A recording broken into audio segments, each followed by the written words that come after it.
Alright, Joho, back at this again. So, we're going to do another combo and item tutorial, this time over a hyper that I actually enjoy playing a lot. No, it's not Jack, I already did him, so we're not touching him, and I already have one of Lewis as well, so it's neither one of those two. Who it actually is going to be is Migenhardt, Migenhardt, the Lord of Pure Blood. He's the vampire. Yeah, that's who we're going to be going over. Just like the last time, I'm going to go over the skills real fast with you. Then I'm going to go into what they do, how they look, combos, so on and so forth. And then we'll go over the items. My personal item build. Again, you can do the items however you wish to. You don't have to follow my build. Okay, so Lord of Pure Blood is his passive. Blood. As a proper vampire lord, Migenhardt uses blood to fuel his dark powers. As long as he has enough blood, Migenhardt can use his regular skills regardless of cooldown. In the vampire part, increases Migenhardt's lifesteal and lifesteal cap, as well as attack and max health in proportion to his lifesteal. So this all works hand in hand with one another, as you can imagine. Oh, and before I forget, yes, he is a bruiser. It shows that his difficulty is high, but I'm going to show you how to bypass that, because he's really not, as long as you understand the basic concept of what he does and how he works, especially the second part, vampire, of his passive, which I will show y'all in the actual gameplay here in just a second. His A, Call of Blood. With a practice gesture, Migenhardt effortlessly draws the life from his foes, dealing damage and recovering health. The enhanced version increases health recovery and pulls enemies to Migenhardt. His Q, Hungering Flight. Now this one I'm going to show you on. I'm going to go over it a few times because you really have to be careful with it. He calls on his trained bats to fly forth and damage his foes. The enhanced one is the one you have to really be careful with on this. He transforms into a gigantic bat and flies forward in a terrifying fashion, attacking enemies, removes restriction effects, and ignores all damage and movement impairing effects. Blood Binding. Migenhardt raises his hand and binds his foes in front of him so they can, oh lord, this is ridiculous, so they can admire his dark majesty and also take damage. And the enhance increases the damage and bind range. The Dark Slumber E. He summons his finest coffin for a quick rest. 5 hits can break it though, regardless of damage. Increase the coffin's duration and durability. And his ultimate. He spills his own blood in a torrent that decreases cooldown, increases his cooldown reduction cap, and restores his health as he spills the blood of enemies caught in the madness. Enemies touched by the blood also take constant damage and have their health recovery effects decreased. So let's get in here and talk about this a little bit and see what he does. I'm gonna go ahead, and when I play these close range characters or medium range, I always like to show you guys the outcome if they were going against a longer range person, because you are gonna have to get close and it's not always easy. With him it's a little bit easier. Everybody has a dash, so that's whatever. Now with him, I just straight up used pretty much all of his hyper personal items because I like all of them. That's completely up to you. I'll use my item set here and go into why I chose one thing over the other, so on and so forth. But we're not going to talk about the items just yet. Let's go into his basic attack. You have to be very close to even hit people with it. Alright, so that's your basic attack. Now his A that they were talking about, where it pulls blood, it's just like that. Oh, I'm forgetting something. Hold on. Let's see here. Let me get my level cap to be able to use my ultimate. Alright. Okay, so his A pulls blood. Now I want y'all to pay attention to this red bar underneath me. Okay, so you have 1, 2, 3. I'm just gonna go through these real quick. 4 and 5, and this procs the vampire part of his this procs the vampire part of his passive, which enhances your abilities. Now you notice your ultimate doesn't actually get enhanced because it just doesn't. I guess they figure that would be a little bit too overpowered or a little broken, what have you. Now I'm going to show you the skills first before I go into their enhanced version. So as we saw, the A, now we're going to enhance it so you can see what it does. If they're further away from me, it pulls them to me. Now one thing you have to understand, whatever cooldown you have set already on this, so for example, I'm on the enhanced version, right? I hit it, I have A available. If I was on the enhanced and I had already activated my A prior, it would still be on cooldown until I came off. I'll see if I can give you an example real quick. Well, let's go through the skills and then I'll give you an example. Alright, so we know what his A does. His Q sends out the torrent of bats, and it also casts bleeding on them. That's something it actually didn't say here in this. That's pretty good. Oh yeah, it does. 2% of max health damage per second for 3 seconds. It didn't show it in the select for some reason, but yes, it does proc bleeding on them. So again, Q sends out a torrent of bats, and they do hit all the way up until the point you see them vanish. See? Alright, and his W, he lifts them up. Good lord, he lifts them up just like it said in the, lifts them up, holds them there, and does damage to them. That actually is really good. It goes into a lot of things. E, as stated, 5 hits will knock you out of this, but it gives you a little bit of a reprieve. It's a good escape. His ultimate just drops blood everywhere, and I'm healing off of that as well, so that's good to know as well. Okay, now let's get to the gist of it. No, gotta wait for my ult to finish. There we go. So we're gonna go into combos. Alright, basic combos, of course, just like most hypers, your auto attack and you press your A. It's there for a reason. Now with Migenhardt, it's more about how much damage you can actually pull in really quick, because you're gonna sustain regardless, unless they have you at a good distance and you just absolutely cannot get in which case you should probably back up. But pretty much everything links back to his auto attack. So say you're auto attacking and you just want to lift them up. You got them right there. Now they're gonna drop down. It can slide into that. Now all of his attacks, good lord, they do link back. So boom, boom, boom, and you can chase at your leisure.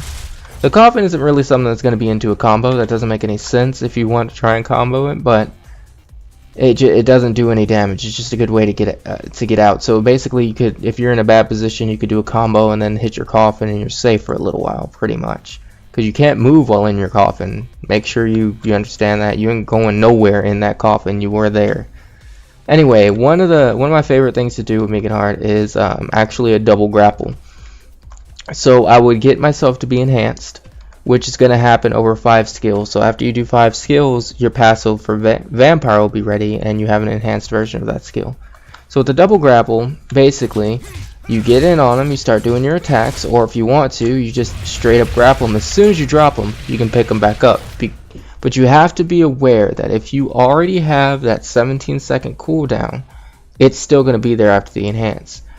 So it's at 8 seconds right now. Let's see.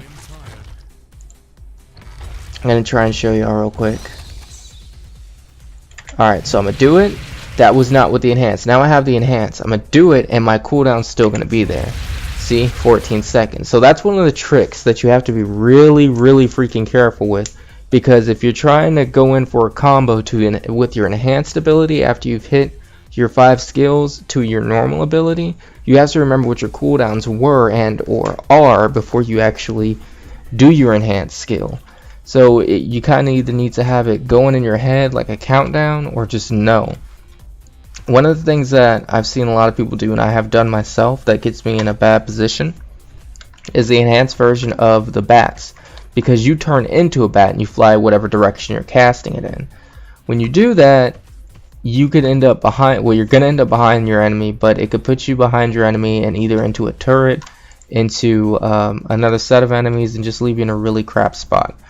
In some cases, you just want to use it to escape, whichever way works best for you in the given situation. But what can happen is you're just going into attack, you think you got it going, and bam, they do have bleeding on them, yeah, but you're effectively all the way over here now. You see what I mean? So it's not a good thing to do up close. It's good for catching your enemy if you need to use it to catch them. It's good for getting away, but it's never something, in my personal opinion, that you want to use when you're already in a close range fight, because you're just going to put yourself far behind them. Even if you want, you can't turn around while it's happening. So just remember that you cannot. Now his skills seem a little twitchy, so you can accidentally double tap that, double cast it, so when you pull out of an enhance, then you have another pull right there. Granted, it doesn't really matter if you do that, because you're still getting the damage and you're still getting the life steal, so double pull, they're great. And remember, only the enhanced one pulls. The regular one does not have that effect. It'll just damage them. So what you can do, say you're fighting somebody, you know, and they start sliding away from them and you have the enhanced up already, you can pull them back and grapple them if you have the cooldown. You know, if you know that your cooldown's ready to go and you're good to go, again, you can just pull them back, grapple them, then throw a bleed on them. So when they're trying to get away, they're still taking damage. So, alright, enhance, I'm going to show you again. Pull them back, grapple. Okay, then bleed. Alright, one more time. Pull them back, grapple, bleed. Now the bats won't proc until the grapple is done, and you can't break the grapple no matter how much you tap. The grapple is just going to happen. Alright. Now, like I said, say for example you need to get in on your... There you go, and you turn around and you can grapple them. I'll show you that again, and this is one of the things I was talking about. If you need to get in close, so you've already blew your spells, and they do count if you use them on minions, so they do count. They count if you miss too. So they're far away, you want to get close, you can use bats. Don't do that. That's another thing that you can mess up. You have to make sure that you're facing the person. So bats, turn, and grapple. Bats typically will leave you behind the person unless they are a very good distance away from you, like such. Don't do that. Don't do what I just did. But yeah, unless they're that far, like you look at the distance that you have to be for this to just get to them without passing them. I want y'all to take this into account. All right. Now I'm just messing around doing that now. I'm sorry. I'll actually get back to doing what I'm supposed to be doing. But okay, the distance that you have to cross just to get in like that. Now I'm going to make this part simple. Any skill that you have after enhanced, if you do not have the cooldown, you can combo it. Forward with bats, regular bats, doesn't matter. I missed a whole bunch of stuff right there, but you get the point. Forward with bats, regular bats, grapple. They can all go together as long as you're aware of your cooldowns.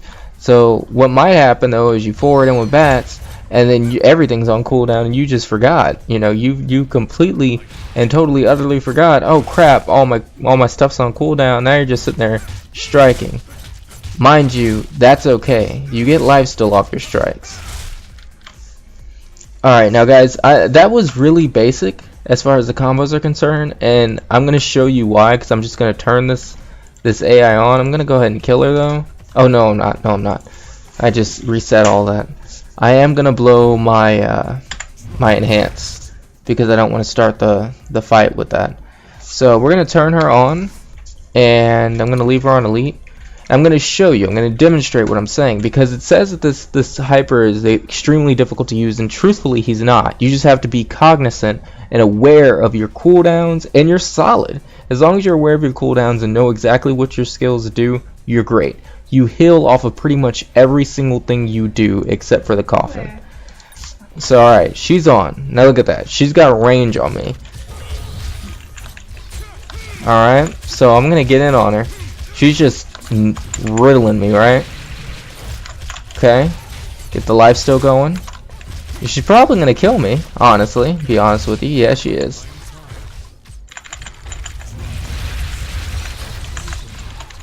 Ooh, I messed that up. Okay. Oh, she hasn't killed me yet, but she will once I drop back down there, unless she's not like right in front of me. Where'd she go? Yeah.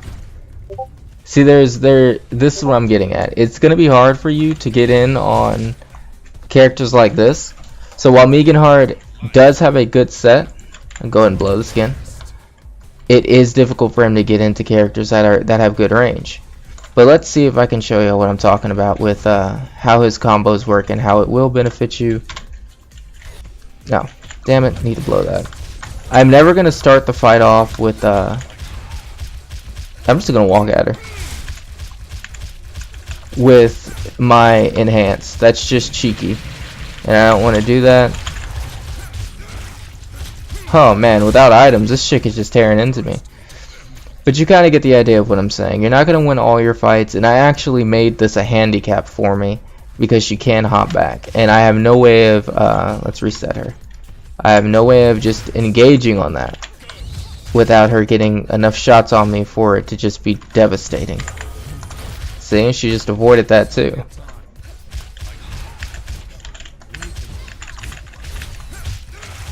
So yeah, that's one of the things I want y'all to realize.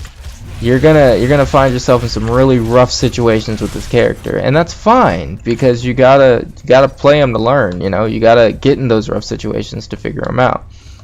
But his combos are actually very easy. What makes him difficult is going up against hypers like this, where she can just keep you at a range and keep backing up and keep backing up and keep backing up. What you're kind of gonna want to do is corner someone like her, and yeah, let me blow that. And make it where she can't just keep you at that range. That is what you're honestly going to want to do. But in here, I can't actually corner her because she'll just keep going up and down or what have you. So that is kind of out of the question. And I don't have enough built-in lifesteal for it to really take effect with her damage. So she'll kill me every time. With the way I have this set up, she would kill me every time. But, alright. I just want to show you what the combos look like. So again, in up, she can push you back, but it doesn't matter as long as you actually get it to proc. It really doesn't matter.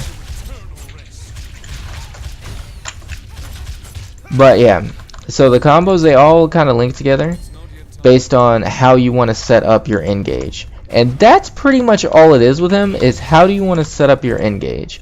How do you want this to actually go for you?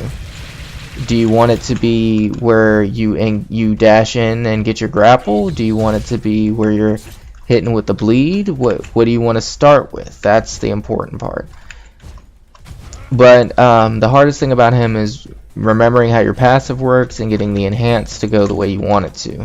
Making sure that the enhance is on the skill that you want it to be on, so on and so forth. This freaking bot's gonna keep running.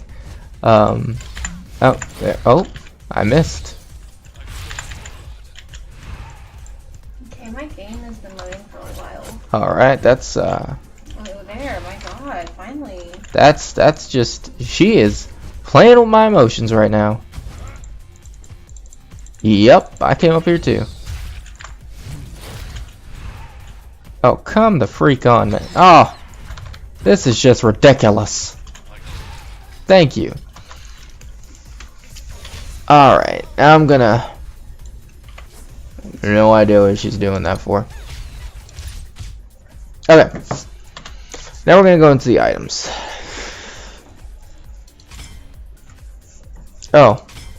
No, reset that crap. Oh, whatever. I'll just do the item info so you guys can see. I like to play off passives and whatnot. However, as you can see, I have most of his unique items. So I'm not going to start with explaining those. I'm actually going to explain the two items on the outside, because those are what I would call my flex items, or items I am probably going to change as I get more involved with this hyper. So let's see. My boots actually give lifesteal plus 10%. At the end, you get the lifesteal plus 5, lifesteal plus 5, movement speed plus 100, and it increases defense penetration by 7% of your attack. So basically, you're getting lifesteal on top of the lifesteal you already have on your hyper, and this guy comes with lifesteal just on his basic attacks on every one of his skills. So it's good to kind of build that. Now after that, I don't really get much lifesteal until I get into these two items. But let's jump over here. So with the Devil's Jacket, it is defense plus 35, max health plus 350. That's 64 additional damage per second to enemies within 300 units, up to 70 at level 10 as a base when hit. Decreases enemy attack by 1% for 3 seconds, up to 10 times. So it actually is pretty well rounded. It gives you max health and a good portion of max health and a good bit of defense, which you need both of those on him because you are going to fight ranged hypers. It's just going to be a given. In most cases, in your game, you're going to have at least one enemy that's a ranged hyper. At least one. So being able to just sit there and take it and be able to muscle through that is really good. So you can just power through it and power bomb and get to them. And then do what you need to do to kill them. And don't get mad if with Migenhardt you do not just get the last hit. Don't get mad about that. Because it still helps the team. It still goes where you can get strong enough where you just drop people. Or lift them and kill them, as the case may be. But also know that when you have them in a grapple, your team can hit them too, and someone on your team can get the kill over you. So don't get too upset about that. It's something that can happen. Just know that you're helping the team when you're lifting that person up and just like force choking them with blood, essentially. So all of these items right here, the Vile Chalice, the Sanguine Claws, Ravenous Bat, and Mantle of Blood can all be that you can pick whichever one you want to max out first and go with it. What it really falls on is what you like to enhance first. So for example, if you want to go with Vile Chalice, yeah, okay, so it gives you 40 defense, max health 300, and cooldown reduction plus 15%. That's fantastic. However, this is basically an enhancer for your Lord of Pure Blood, which is your passive. So it doesn't enhance any of the enhanced abilities. What it enhances is your lifesteal, which will be plus 15% altogether, and your lifesteal cap plus 20% altogether. So that's good if you want to try and get as much lifesteal as you can fast while building defense and health instead of actually building lifesteal. That's a good one to start. Or if you want to do Sanguine Claws, this gives you attack plus 40 defense and max health. Seems like overall a better trade. However, what it activates or what it enhances is it decreases the cooldown by 3 seconds, which is fan-freaking-tastic. I can't tell you that enough. And it makes Grapple activate immediately. I'll show y'all Grapple again after I'm out of this, so you can see there is a slight delay between the input, or you'll kind of be able to see it, but you won't be able to really see it because you're not the one pressing the button. But there is a delay between the input and the actual lift because there's an animation there. There's a few frames. Or you want to go to Ravenous Bat. Honestly, I straight up do this one last. And usually I do it last because I don't particularly like the enhanced version of Ravenous Bat, so I don't use it when it's enhanced. Therefore, I use it the least amount next to the coffin out of all my skills. But it gives you attack plus 40, max health plus 350, lifesteal plus 15%. Fantastic. Now mind you, these are the max stats. You can see the stage versions. Stage 1 on this one is defense plus 10, stage 2 defense plus 10, max health plus 100, stage 3 defense plus 10, max health plus 100, cooldown reduction plus 5%, stage 4, so on and so forth. I actually have this open so you can see the stage progression, and I want y'all to read over the stage progressions to see these items and see if you want to use any of these items at all and how they would fit in your kit and what you want to do. Maybe this isn't enough attack for you. Maybe it's not enough defense. Maybe it's too much of one or too much of the other. This is just a build that I use that I find works very well with me. If you actually go through my videos, you'll actually see a live game of me using him, my mistakes, my mess ups, and what items I built first, how I did it, so on and so forth. Well, anyway, so this one enhances Hungering Flight, cooldown minus 2 seconds, and additional damage per second plus 1%. Basically, that means the additional damage per second is the bleed. It gives it additional 1% bleed out. That might not sound like a lot, but it does add up, especially when you hit someone with bats when they're trying to run away. They're already low on health. They're dead. Essentially, they're just gonna die. They're gonna fall over. Mantle of Blood. You know, at the end you get attack 30, max health 350, lifesteal plus 15%. It decreases the duration for all interference effects except grapple by 20%. Enhance Feast of Blood. Restores an additional 5% of damage to an enemy in the blood void as health. So that one actually enhances your ultimate.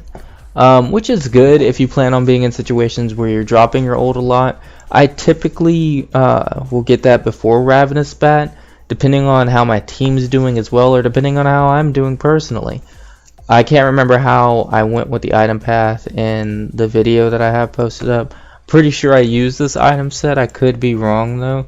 But even if I didn't, you'll be able to get a good idea where my mind's at on where to build, how to build, what to build, why to build. I don't really talk about the build in the game, I can tell you that much. I may mention it from time to time, but it doesn't happen that often. Anyway, but this is the item build that I actually have for him right now, and I've been doing quite a few games with him. You saw my level on him on this account, and it works for me. It actually does. I do want y'all to know, or whomever would like to actually play this gentleman, when you start playing him, when you actually start getting involved, you can't be scared of actually going in, and it's kind of like hitting a fuck it button, basically. At a certain point, you're gonna have to go in and either save somebody from your team, because the odds are, if you're going in to save them, you can sustain that damage. You are essentially a tank who sustains. You sustain off attacking, so while people are attacking you, you're attacking them back, you're getting health back. You can go in while your teammate's fighting someone. If they're low on health and they're about to die, you can grapple the person they're fighting, and it will save that teammate. It's also restoring health as you're damaging the person as well, so there's that too. He's a very versatile hyper. He can be used in a lot of different ways, aggressively, slightly passively, and in some cases it's kind of like a flex how you can use him. I want you to always read your situations when you're playing Migenhardt. I want you to always understand how you're positioned and where you need to go, and I cannot stress that enough. Your positioning on the map is very important with this particular hyper, because the way you have your skills set up, the way you do them, the way you have your items going, if you're not in the right place at the right time, you could end up being really screwed over. You could mess over your team, so on and so forth.